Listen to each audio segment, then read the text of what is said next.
Okay, in this video I want to show you my Catan board that I 3D printed. The reason I made it the way I did is so you don't have to paint all the tiles and so that they're easy to stack on top of one another for easy storage. This is the first design with the sheep where the roads are sunk down. I decided I didn't like that style, so I went with the opposite method and raised them slightly above the design. You can see I used Fusion 360 to make the designs. And a little tutorial. What you want to do is go to Google, type in whatever picture it is you want. So for this example, type in wheat. Then you're going to want to go to images, and then you're going to want to go to wheat vector art. So vector art is the style that you want to look for, something black and white. And you want to pick something pretty simple. Just know your printer's capabilities when you do this. So you want to do something fairly simple. Something like this would be nice because of the round shape it has. It would fit nice in the tile, but I'm going to go something even more simple for demonstration. So right click this, save it. For some reason the screen recording doesn't show all this, but just save it. And then you're going to want to go up to the top and you're going to go type in image to SVG. Then usually the first one works well enough for me, so click on that one, and then you're just going to drag this right into here, and then you're going to hit convert to SVG. Once it's done converting, then you will download the SVG. Alright, and once you have it downloaded, then you can open Fusion 360. Alright, you're going to go to Sketch and select the plane you want to work on. Click on Create, and then you can't see me doing this, but you click on Polygon. I'm going to choose the center. This is 6-sided. I chose 40 millimeters. Enter. And then you're going to want to offset this 4 millimeters inward, and that will be what your roads sit on. So that section you'll make taller or shorter if you want your roads sunken in. And then you're going to hit extrude. I did 3.5 millimeters. And then the roads I did 4, and then, roads are 3.5, the center is 4. And then I'm just going to lower this down another millimeter. This is the first way I did it. Now that you have your tile, you can go up here to insert, and then you're going to see insert SVG. For some reason it doesn't show.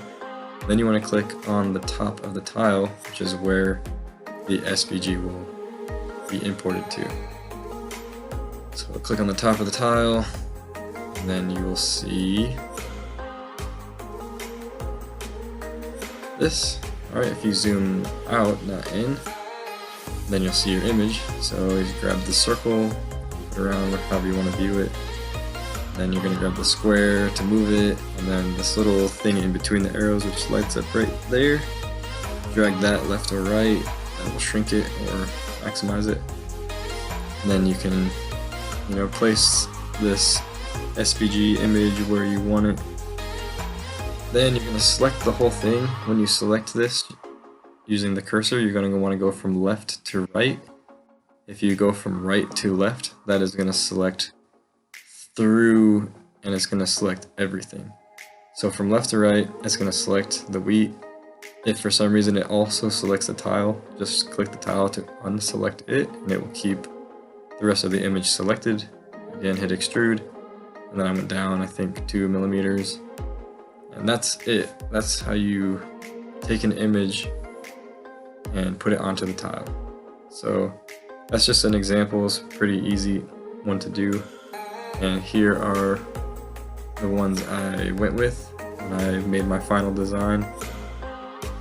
Actually, this was probably version 2 or 3, still not the final version. But this one I was pretty happy with when I did it. You can see I kind of just chose some like gold bars for ore, or you know, some type of precious metal, even though it's like a stone. Yeah, wheat, wood, sheep, and the images didn't really matter to me because I knew that all of the wood tiles would be green, all the wheat tiles would be yellow gold, and you know, the desert, this was actual wood PLA I experimented with, turned out crappy. These are somewhat failed prints. This is the ore. I used rainbow silk because I thought it would look pretty cool. This is the same rainbow silk, just a different section of it. And I printed these on the side so that the color would go across the tile rather than just on that small side section. Here is the version with the sunk roads. Here, this one you can also see that the ports are permanent. I scrapped that idea as well. I used Old English font for pretty much everything. And then this, for the numbers, I would print in one color for like an hour, and then change the filament to white for the end. So that way I still wouldn't have to paint anything. And the same thing for 3-for-1 ports. I would print, depending on however long the print would take, I would do a third of that time in black and then the rest of the time in white. Here is the robber. Just a random little design I made. And here is one version of the piece holders that I made, and then I also added the card holders. Then I got a little more fancy with it.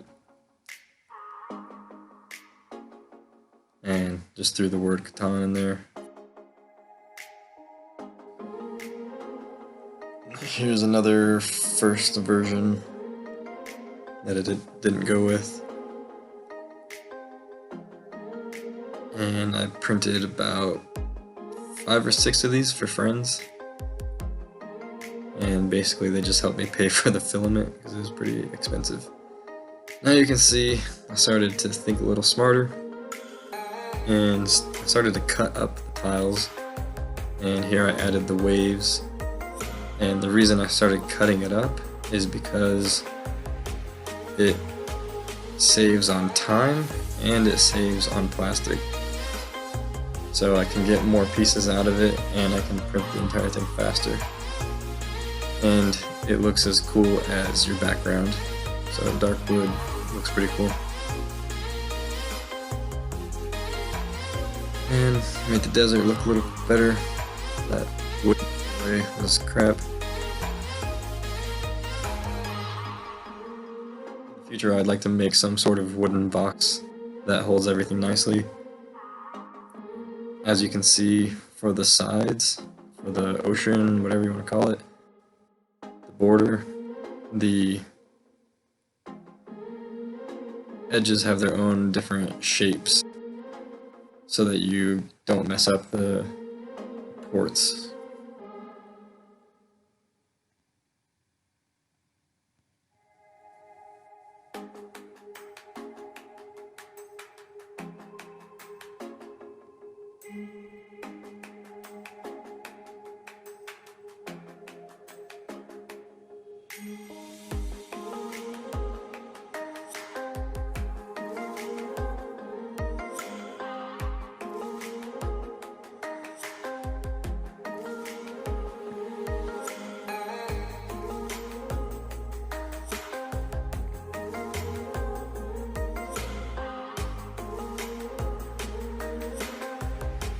Again, here are the piece holders.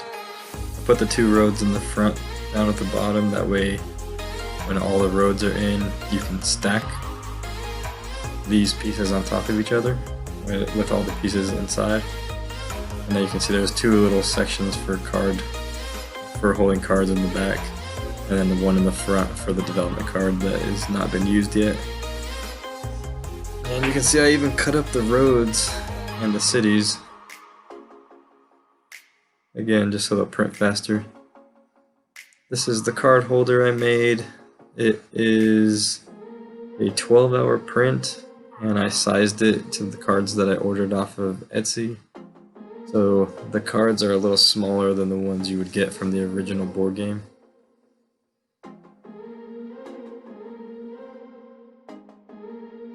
Just some more pictures of the final product.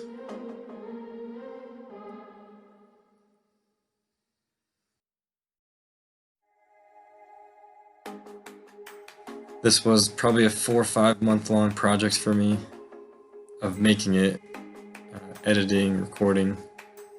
That's another story we won't really get into. And you can see I made the sides of the port open, so it's a little easier to take the ports out of the tile if you want to just change up the game and play a game right away. And then also the numbers, they just fall through the tiles, so it makes it easier to just kind of pull the tiles up and then scoop the numbers at the end. Yeah, thanks for watching.